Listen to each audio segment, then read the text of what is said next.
Dans ces cartons, des panneaux. Tous affichent le même slogan. Libérer Nahama. Nahama, c'est Nahama Issachar, une Israélienne de 26 ans arrêtée le 9 avril dernier par la police russe à l'aéroport de Moscou en possession de 9 grammes de cannabis. Nahama était en transit après son séjour passé en Inde. Depuis ce jour, ses amis Tzlil Alouche et Dor Tsour consacrent une partie de leur vie à réclamer sa libération. Nous étions en choc. J'ai appris cela plus tard de la bouche de proches de la famille. J'ai compris très vite que cela allait être une histoire compliquée.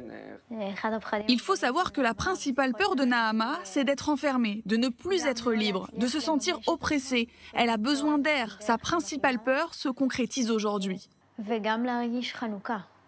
Dor fait la connaissance de Nahama aux États-Unis.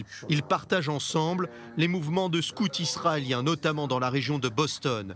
Tzlil sert, elle, dans les rangs de Tzahal aux côtés de Nahama. Tous les deux décrivent une jeune femme éprise de spiritualité et de liberté.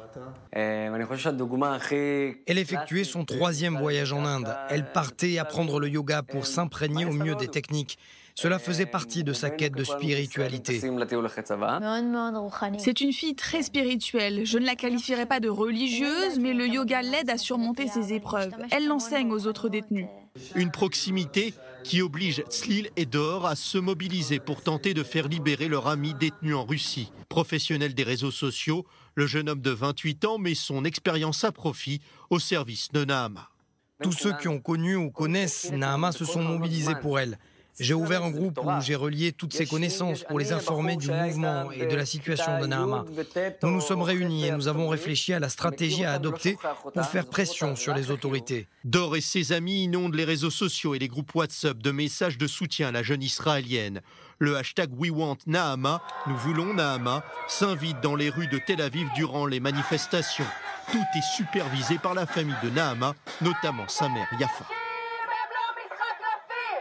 Nous sommes en contact permanent avec sa maman, Yafa. Nous la consultons sur chaque décision. Elle fait preuve d'un courage et d'une force à toute épreuve. C'est une division militaire à elle toute seule. Une supervision familiale obligatoire dans cette affaire sensible. Une affaire qui s'entrechoque avec l'impasse politique actuelle en Israël et les intérêts sécuritaires de l'État hébreu avec la Russie.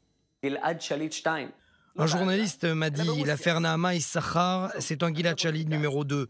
Nous ne sommes pas à Gaza, mais en Russie.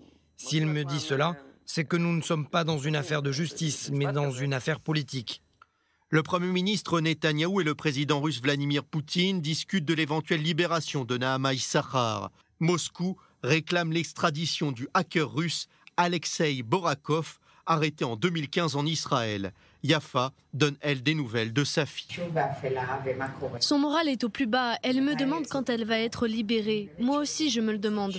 Il commence à faire très froid en Russie. C'est difficile. Yafa, Dor, Tzlil et les autres émettent l'espoir de revoir Nahama avant le début du rude hiver moscovite.